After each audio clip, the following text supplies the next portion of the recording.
Tom carols. I'm going to ask you to respond by saying, we remember them.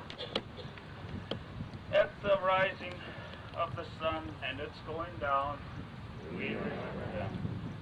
At the blowing of the wind and in the chill of the winter, we remember them.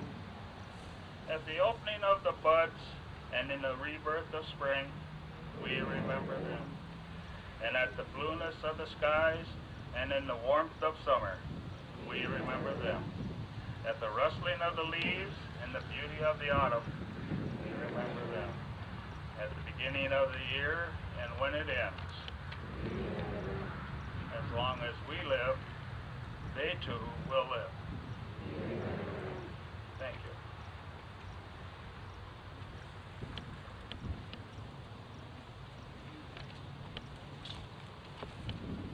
Hello, my name is Mitch Carmody, and I'm Kelly's dad. Carolyn asked me to come down here today to speak to you. I speak at several grief groups around the country and do workshops working with bereaved parents with the Compassionate Friends and Bereaved Parents USA. It's been a life-changing experience losing a child, as you know. It was probably when I was 15 years old, I lost my father, and I thought that was the most incredible pain that I would have to experience. Then when I was 22, my twin sister and her two boys were killed in a car accident. My brother David was retarded his whole life, and he died unexpectedly in the hospital. So I experienced many losses, and through those losses, I learned a lot about grief, and I tried to understand the grief process. As my mother grieved, she put it all away.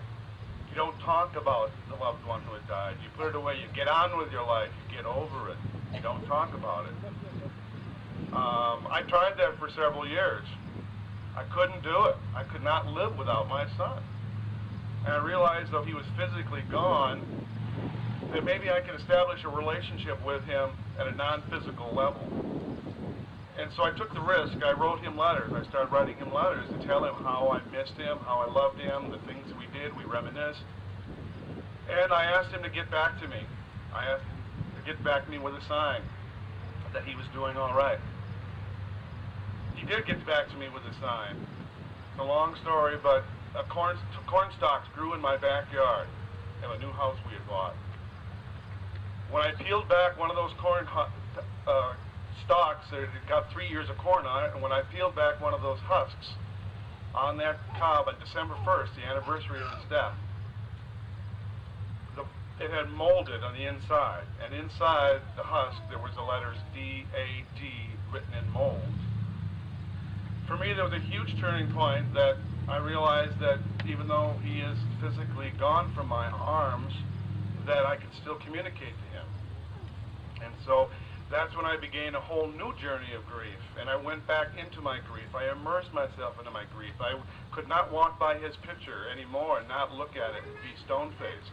I went to work and I talked about my son. I cried with people. I made videos. I shared it with people years down the road, and I started growing all over again. It is a new normal in every sense of the word. When you hear that, you have a new normal.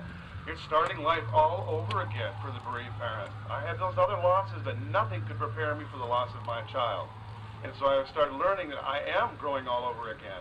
I'm almost 20 years old now in my new normal, and I am feeling some joy in my life. I have a grandchild, and I didn't think I could ever feel joy in my life, but I have with my grandchild. I have some other joys, but never the intensity that I had when my son was alive.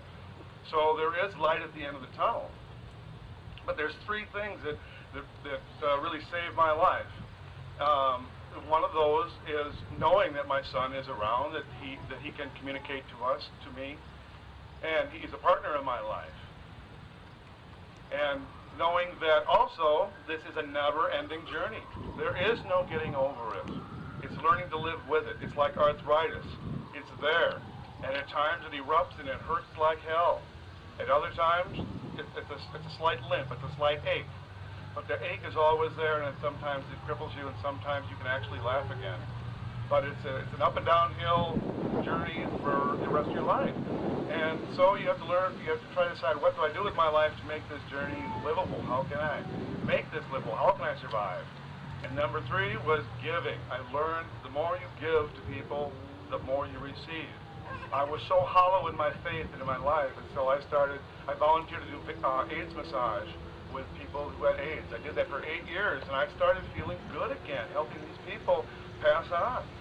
And then after a while, I couldn't take it anymore. It was too much pain, too much grief. They were dying. And so I wrote my book, and where I could reach more people. And also, the other part was giving blood. Since my son died, by 19 years, I started giving blood every month. I've now given 33 gallons of blood. That is something easy and simple anybody can do if they want to give. And then they'll give back. They'll receive that healing. In healing we are healed, as St. Francis Assisi has said. So if you're finding trouble trying to find love in your life, faith in your spirituality, just give as much as you can. It's easy as giving somebody a parking spot, letting them pass by on the road, opening doors physically and metaphorically for people. And then the joy may creep back into your life, and there is joy again. And I found that. So that's the message I want to leave with you, that there is joy. And I'm so glad we can all be here, all our kids together, because I know they're here. When we put those balloons out, they're right there with us. Amen.